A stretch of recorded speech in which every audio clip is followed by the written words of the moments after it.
Voltamos e agora nós vamos falar de um assunto muito sério, porque dia 1º de fevereiro teremos o novo ministro da Justiça. É sério, sim. Muitas pessoas falam assim, mas em outros países da Europa, no próprio Estados Unidos, ninguém fica falando, a imprensa não fala quando troca de ministro, só fala na posse. E o brasileiro tem essa mania de ficar focando nos ministros, claro, porque aqui a nossa cultura é diferente. Aqui a gente sabe o quanto o ministro pode influenciar na nossa vida. Não é uma coisa meramente técnica, tem muito mais por trás. Aqui os ministros são muito mais políticos do que técnicos, então precisamos falar assim. E eu recebo aqui o advogado, Coronel Germano, desde já agradeço a disponibilidade, o tempo, eu sei que sua agenda é corrida, tem muitos compromissos, mas veio aqui nos ajudar com esse tema que é difícil, porque eu sou leiga nessa área, você provavelmente está assistindo, claro, tem advogados assistindo, mas tem muita gente também que não entende, então vamos falar aqui sobre esse novo ministro, e Ricardo Lewandowski, que, como eu já citei antes, foi ministro aí durante 17 anos do STF, uma figura um pouco até polêmica, já saíram algumas notícias assim que chamaram muita atenção dos brasileiros, mas brasileiro, infelizmente, tem a memória curta, esquece, tem gente que nem lembra mais quem é, mas nós vamos te ajudar hoje, né, Coronel? Seja muito bem-vindo, como eu disse, e esse tema é importante falar porque fica muito ali na notícia, né? Mas e na prática, o que será? O que se esperar, né? Como será esse ministério aí com o Lewandowski à frente? Beth, boa tarde a todos que estão nos assistindo. É sempre uma satisfação, sempre pedindo a Deus muita tranquilidade, porque nós vamos tentar lembrar alguns casos, sim, respeitando sempre as pessoas, tá? Sim, claro. Nós não somos obrigados a respeitar as opiniões. Sim. Se eu, por exemplo, falasse para a Beth que Deus não existe, não é o caso, eu não, uma outra pessoa, ela não tem que respeitar a opinião, ela tem que respeitar a pessoa que está emitindo a opinião. Então, nós vamos respeitar o ministro, mas temos o direito de não concordar. Sim. Beleza? Por enquanto. Por enquanto, né? Por enquanto. Do jeito que as coisas estão indo, daqui a pouco nem pensar nós não vamos poder mais. Aliás, tem uma obra de George Orwell, que é 1984, que é muito atual. Ministério da Verdade, etc. Gente, a gente vai tentar fazer um panorama de números, tá? Sempre com muito equilíbrio. Quando a ex-presidente Dilma saiu, o nosso país teve um número de 61.619 homicídios, ok? No final agora, isso ela saiu em 2016, para a gente contextualizar o período, saiu em agosto. No final do governo Bolsonaro, nosso país estava com 47 mil. Os dados, o ministro Flávio Dino estava comemorando, e em dezembro tinha 43 mil, mas eu ainda não tenho os dados do ano de 23, tá? Porém, dividindo 47 por 12 meses, dá uma média de 3.900, 4 mil. Me parece que vai bater próximo ao que estava na época do Bolsonaro. Então não teve aumento, né, de violência, mas eu ainda não tenho o dado de 23, correto? Sim. Mas ele já estava anunciando que tem uma redução. Uma média que ele fez lá por conta dele. Não, talvez, só que a gente não pode contar pontinho em pontinho, o ovo na galinha, dentro da galinha, para não ser chulo. Mas vamos aguardar. Mesmo assim, se tiver mantido esses 47 mil, está dentro de uma faixa. Não pode dizer que o ministério dele foi tão ruim. Então, o atual ministro vai assumir com uma redução de número de homicídios, que é o principal índice aceito no mundo para verificação de violência. Bom, aí agora nós temos uma matéria que eu tirei do Brasil de Fato, analisando algumas decisões do ministro Ricardo Lewandowski, né? A matéria diz que ele recebeu críticas e elogios pelo seu garantismo penal. Mas como assim pelo seu garantismo penal? Explica pra gente o que é o garantismo penal. Nós somos leigos no assunto. Tá, boa pergunta. Essa teoria, ela vem de um italiano chamado Luigi Ferrajoli. Não sei se eu estou pronunciando corretamente. É um livro, aliás, eu fui ver o preço agora de manhã, R$ 1.900. Falei, enquanto? Não sei quando eu vou conseguir comprar esse livro. Aí fui numa outra, foi no Amazonas, no outro que eu achei já 2.000 e pouco reais. Não sei se tem ouro nesse livro e tal. Mas para entrar na UCP, nós somos obrigados a fazer ler textos, e a nossa prova para ingressar no curso da UCP eu tive que ler Luiz de Ferrarioli. Ele é alguém que sugere, entre outras coisas, a obra é grande, reduzir o número de crimes, né? Por exemplo, para exemplo prático para a pessoa entender, nós temos as contravenções aqui. As contravenções podem se tornar infração administrativa. Não precisa ninguém ser levado porque está fazendo um barulho. Dando exemplo prático. A pessoa está em Petrópolis, diz com 90 pedindo um barulho um sábado, 1h da manhã. Ao invés dele ser levado coercitivamente à delegacia, ele recebe uma multa. É o pensamento dele que eu acho bem coerente. Desse autor italiano. Desse autor italiano. Ele pede direito penal mínimo. Sim. Né? Eu acho que é bem razoável. Os delitos de menor potencial ofensivo, por exemplo, que são até 2 anos, já era para se tornar infração administrativa.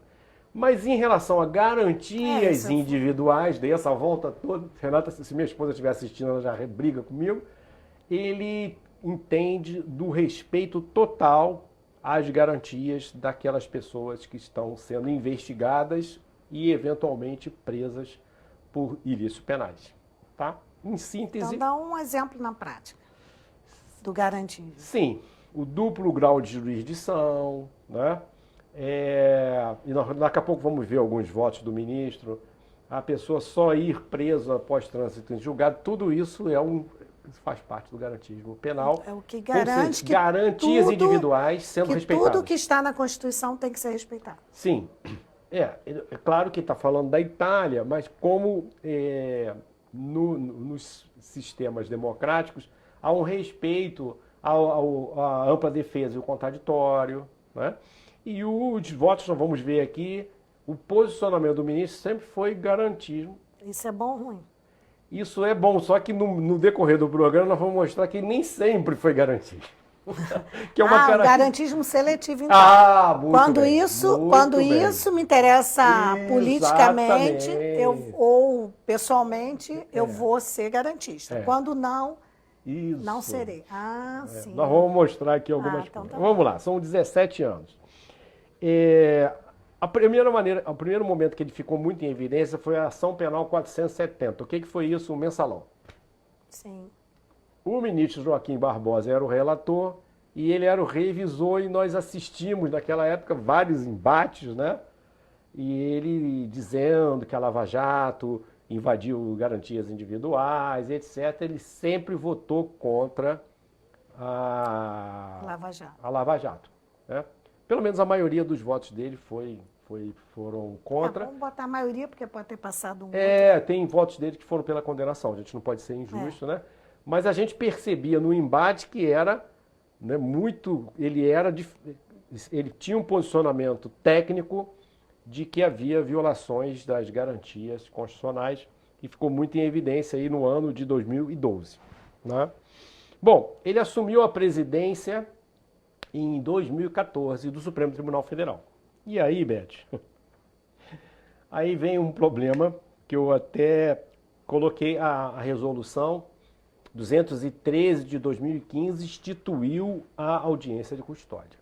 Do Conselho Nacional de Justiça. É o primeiro banner que a gente tem. É o primeiro, só para a gente colocar o número lá e a data, porque daqui a pouco eu vou mostrar ao leitor que o parlamento... Pode colocar então, aí é só... A primeira que eu encaminhei para vocês, por favor. Olha lá, resolução 213 de 2015, que trata da audiência de custódia. O que eu quero colocar com isso para o meu amigo entender? É a falta da competência para isso. Esse é um assunto do Legislativo. E foi discutido no Supremo. Foi, o Conselho Nacional de Justiça, que ele é presidente, instituiu, eu li tudo. Tudo. Na verdade, a audiência de custódia, se o magistrado lê, ele vai soltar, e o número de pessoas que são soltas é em torno de 40%. Mas qual é o fundamento dele para poder fazer? Ele sabe fazer as coisas. É uma pessoa que a gente respeita a capacidade técnica, né? Mesmo não concordando com a opinião. Ele foi na Convenção Interamericana de Direitos Humanos, que nós vamos colocar, que está no artigo 7º. E eu vou pegar lá para o aqui. segundo. Para o segundo. Visitar. A Convenção Interamericana de Direito, lá, artigo 7º. Deixa eu pegar o que eu quero exatamente. Direito à liberdade pessoal. Toda pessoa tem direito à liberdade e à segurança pessoais. Ninguém pode ser privado de sua liberdade física, salvo pelas causas e nas condições previamente fixadas pelas constituições políticas dos Estados partes ou pelas leis de acordo com elas promulgadas. Ninguém pode ser submetido a detenção ou encarceramento arbitrários. Toda pessoa detida ou retida deve ser informada das razões da detenção e notificada sem demora da acusação ou das acusações formuladas contra ela.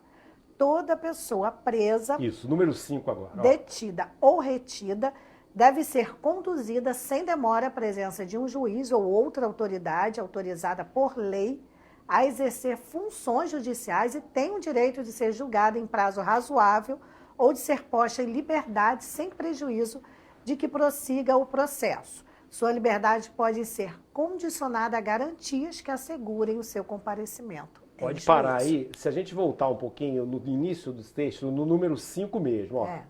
Toda pessoa detida ou retida deve ser conduzida sem demora à presença de um juiz, me ajuda aí. De um juiz ou autoridade autorizada por lei, que é o delegado. Sim. Aí vamos dar uma paradinha. O texto ali não obriga a presença do juiz. Porque tem uma conjunção alternativa, ou, não fui eu que escrevi. Não está dizendo e, não tem que ter os dois. Não tem. Ou. Então pode voltar para a gente aqui, fazendo favor. Ou seja, ele usou uma norma. Gente, o que é essa Convenção Interamericana? Deixa eu tentar explicar. É um acordo internacional. O Brasil é signatário, o Brasil tem que cumprir. Sim. Daí ele pegou essa ou e transformou e cortou a outra parte para obrigar que fosse levado ao juiz. Entendi. Isso em 2015, quando nós temos um delegado. Nós já explicamos nesse programa, em 1857, eu posso errar o ano aí, o delegado foi criado. O que era? A polícia ficava dentro do judiciário. O desembargador mais antigo era o chefe da polícia, Eusébio de Queiroz, por exemplo, foi desembargador e chefe da polícia. A polícia, no nosso país, se afasta do judiciário com um servidor que recebe delegação de competência para investigação, para persecução criminal. Quem é esse servidor? Delegado, que está até hoje. Então, diga, Alberto, que você selecionou. Não. Então, se... Só fui confirmar aqui, foi 3 de dezembro de 1841.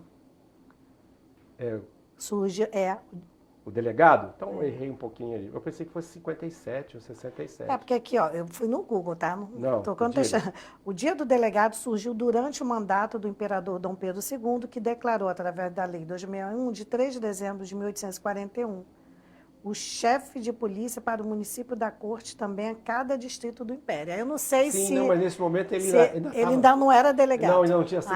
Ele ainda era, mas ainda estava dentro do judiciário.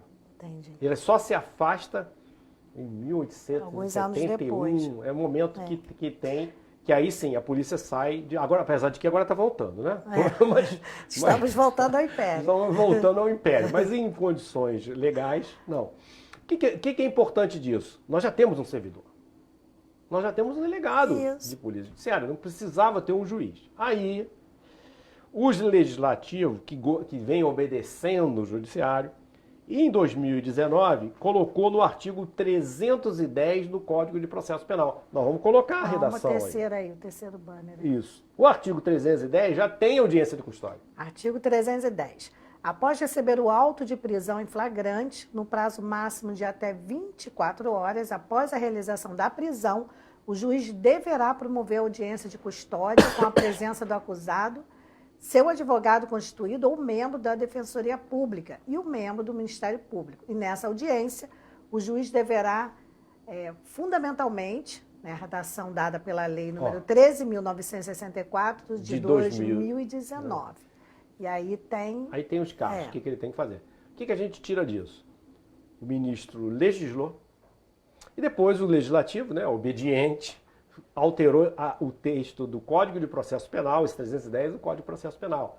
O processo, meu amigo, minha amiga, é a que a gente chama no direito de legislação adjetiva. Ele diz os ritos que se devem fazer diante do delito ou para se investigar e chegar à autoria, materialidade. Então, em síntese, ele legisla, em 2015, criou a audiência de custódia, que só foi confirmada, só foi elaborada e sancionada em 2019. Para quem está chegando agora, não pegou o começo da nossa conversa.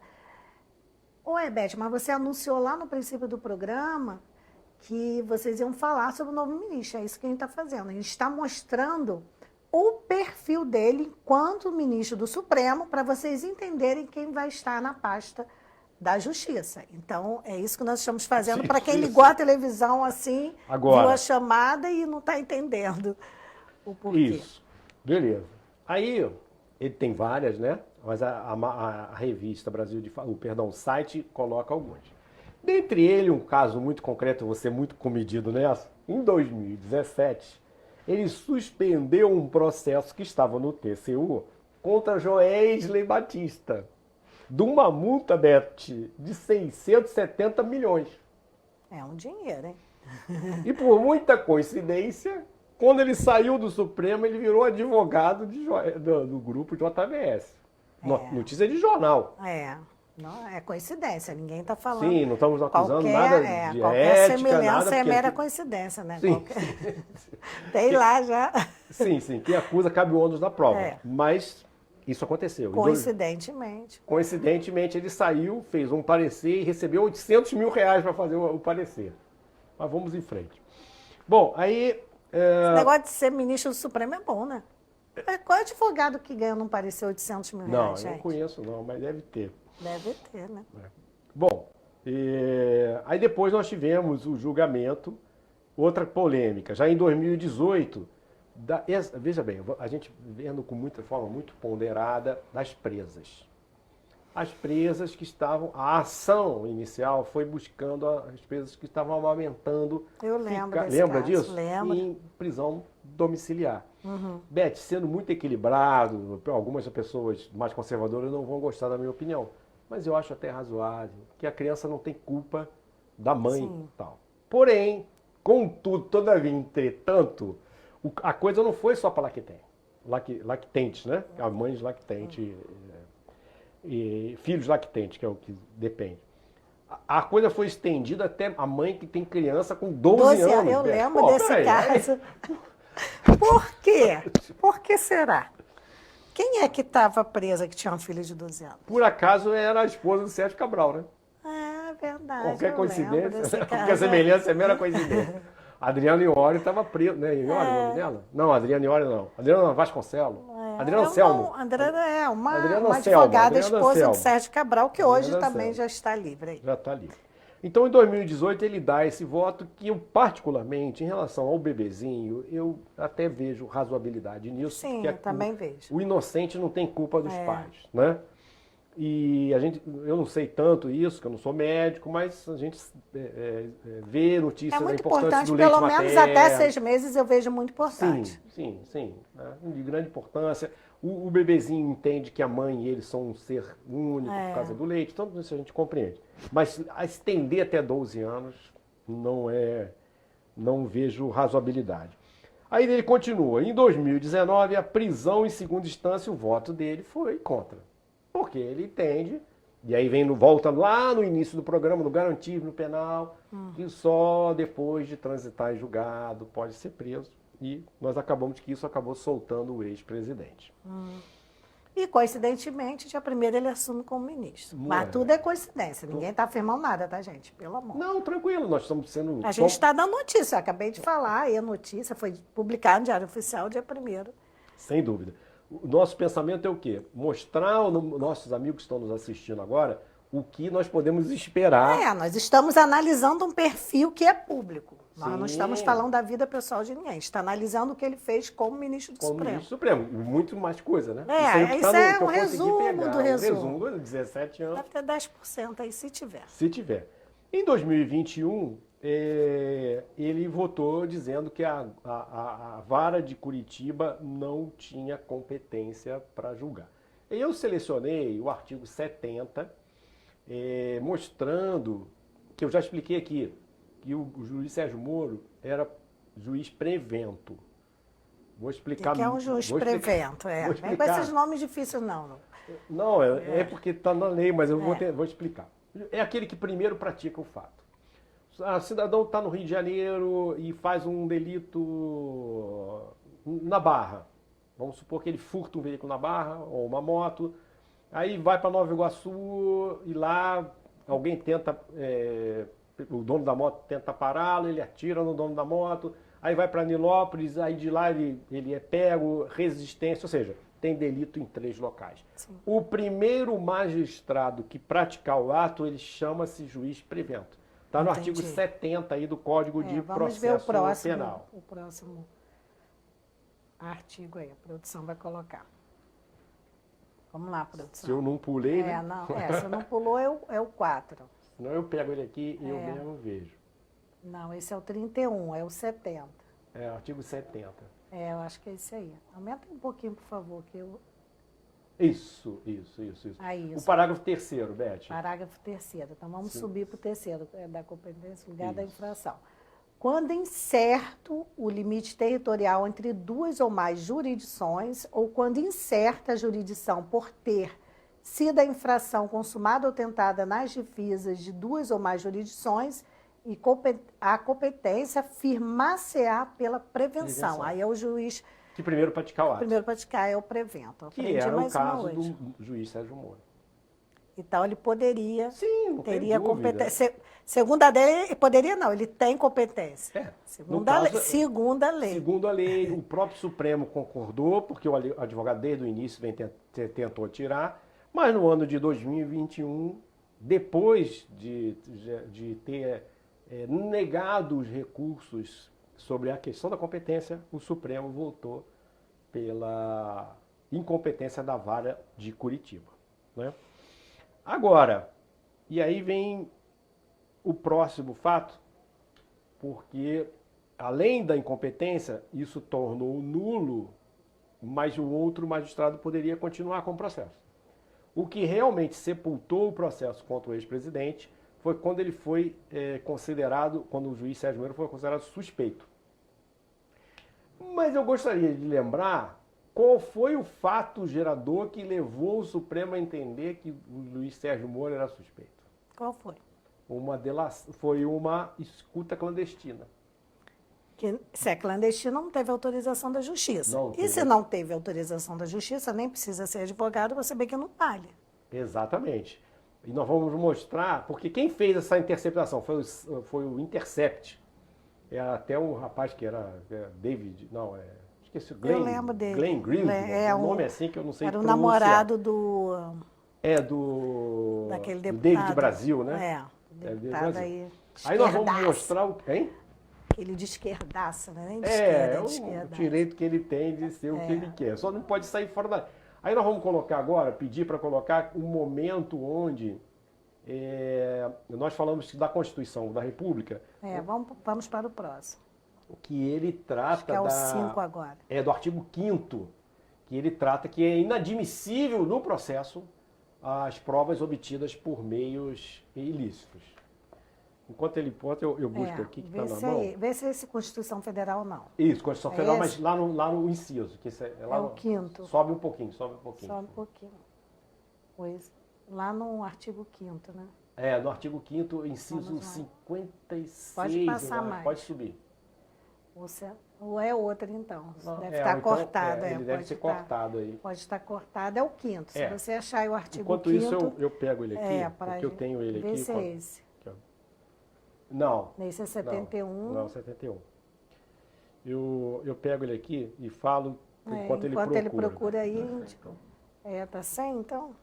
Não, eu mandei, mas não tem problema não. Porque sempre quando é letrinha... Aqui, ó. Tá comigo aqui. Inciso 56. Nós estamos falando do artigo 5º. Gente, o que trata o artigo 5º? Direitos e garantias individuais. Sim. É isso? Nós falamos o quê? O ministro é um garantista. Inciso 56. São inadmissíveis nos processos as provas, está no número 6 que eu mandei, as provas obtidas por meio ilícitos. Vou abrir o 6 aqui. Tá? Então, nesse contexto aí, a decisão de aceitar e tornar o ministro, o ex-juiz Sérgio Moro suspeito, ela contraria o texto constitucional, né? Ninguém pode fazer uma interceptação sem que seja autorizado pela justiça. Beleza? Beleza. Bom, aí a gente continua. Deixa eu passar isso aqui de novo para a Beth, mas agora o que a gente tem aqui? Bom, ainda sobre o magistrado. Nesse aí nós já vimos que esse voto dele não foi tão garantista assim. Bom, nós temos aqui também uma matéria do jornal O Globo, do dia 12 de janeiro, quer dizer, há pouco tempo, onde o Rogério Andrade, né, eu anotei bem o que está no jornal, suspendeu o julgamento e votou para encerrar o processo de Rogério de Andrade. Quem é Rogério de Andrade? É um contraventor que fica na zona oeste do Rio de Janeiro, aquela parte de Bangu ali, e que sim, segundo o processo feito no Rio de Janeiro, era o mandante da morte de Fernando Inácio, já que há uma disputa ali, né? Para quem não sabe, é um comandante do Jogo do Bicho. Tem que falar um popular para as pessoas entenderem, né? Sim. Deixa eu tentar explicar um pouquinho, se tiver tempo ainda, sobre a origem desse conflito. Quando o Castor de Andrade morreu, o Castor de Andrade é muito conhecido da população por causa da mocidade, aparecia muito carnaval e pelo time do Bangu também. Quando ele morreu, o Fernando Inácio, genro dele, entendeu que ele deveria assumir o controle do Jogo do Bicho. O Rogério Andrade, sobrinho de Castor, discordou. E aí começaram a ter uma guerra de Jogo do Bicho. Nós tivemos até policiais militares presos por isso. Tem até oficial da Polícia Militar que jantou com o Fernando Inácio, foi filmado por outro lado, saiu, ficou preso. Não vou citar o nome, mas oficial superior até. Bom, o Fernando Inácio foi assassinado, saindo da academia. Sim. Rogério Andrade teve filhos que morreram também. Então é uma disputa forte. Isso não é um jogo de bicho que está assim, ó, tranquilo na esquina, não. Nós não estamos falando do jogo do bicho, que por si só deve ser reprimido. Mas nós estamos falando de homicídio. Sem querer te cortar, Diga. chamadinha rápido, num domingo saiu no Jornal o Globo, para você que gosta de carnaval, acho que é toda maravilha. Olha, Carnaval em Jogo. Sobrinho de Castor, esse Rogério de Andrade, ele volta à mocidade independente e mostra a força na liga das escolas por fazer frente à milícia. É esse povo bom aí que comanda o carnaval. Após problema com o carro de som e ensaio técnico, Andrade, que cumpre medida cautelar com uso de tornozeleira eletrônica, pediu reunião com o presidente das escolas de samba, do grupo especial e a direção da liga. Ele comanda tudo aí, não está nem aí, está de tornozeleira. E é disso que o povo gosta. É dessa pessoa que a gente está falando. Isso. E foi bom esse gancho da Beth, por quê? Eu também, nessa matéria do Globo, está dizendo que a contravenção está aliada da milícia. Sim. Então nós não estamos tratando de alguém, um cara que estava ali, que tem que ser preso. Quem está explorando o jogo do bicho tem que ser preso, mas é uma contravenção, é uma pena pequena. Nós estamos falando de alguém que foi apontado pela justiça e não pelo jornal como mandante do assassinato de Fernando Inácio. E agora eu vou te botar uma vírgula aí.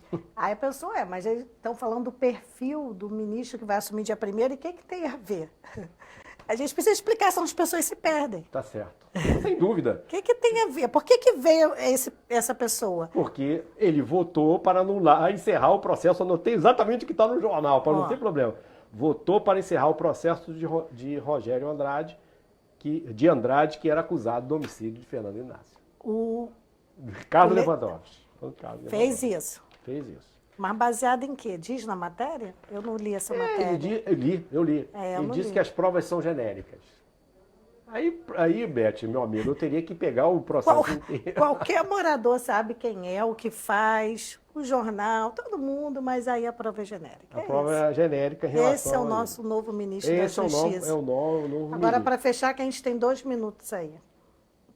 Eu falei que a Pode hora perguntar. passa, já passou passamos. rápido, eu pensei ainda que ela tinha muito tempo. Já chegou a meia hora, tem 2 minutos. Então só. tá bom, vamos lá. Aí o que a gente pode esperar dele? Não é isso? Bom, Justamente. O que a gente pode esperar desse novo ministro da Justiça? assim, ele escolheu o promotor Mário Sarrubo, que me parece uma pessoa séria, que quer fazer uma espécie de GAECO internacional e alguns sindicatos de policiais já estão contra. Se os sindicatos estão contra é porque deve ser alguém tido, ele é paulista, Ricardo Lewandowski também Deve ser alguém sério. Alguém sério. Pelo menos aí na equipe vai ter alguém sério. Mas assim, em sinceridade, eu acho que ele vai ser muito bom para quem pratica crime.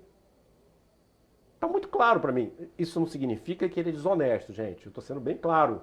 Eu não estou dizendo que ele vai se completar, mas para quem pratica ilícito penal, já que é uma pessoa garantista quando lhe interessa... Quando interessa. É um garantismo seletivo. Seletivo. Mas para os delitos, para quem pratica, para o quanto mais, para aqueles que atiram, tomara que eu erre na minha previsão. Mas o que se espera de um homem que a vida inteira teve uma compreensão com as pessoas que praticam delito, quer do colarinho branco, como mensalão, quer os crimes mais violentos, não espero nada diferente do Ministério. Hoje os presídios devem estar felizes, que a partir de 2 de fevereiro vão ter alguém que eles entendem que tem um pensamento libertário. Literalmente. Eu pensei muito. Pra dizer literalmente libertário. É isso. Então, trocou 6 por meia dúzia ou não? Ou olha, Beth, agora? boa pergunta, muito inteligente. Pior. Eu acho que vai ser pior. Só não vai provocar, porque o Flávio Dino tinha uma necessidade de confrontar. De confronto. Esse aí eu acho que não tem essa postura, não. Ele é muito discreto, né? Mas eu vejo que vai ser pior. Porque o Flávio Dino foi governador. E governador precisa baixar índice de criminalidade. Sim. Ministro do Supremo, eu acho que nós vamos, infelizmente, nossas perspectivas não são boas. Bom, uma vez em 1983, quando eu fiz a prova para a academia, saiu assim, perspectiva, vou até mostrar, perspectiva para o ano de 84. Aí era um fundo preto com um pontinho branco. O pontinho branco é o Mário Sarrubo.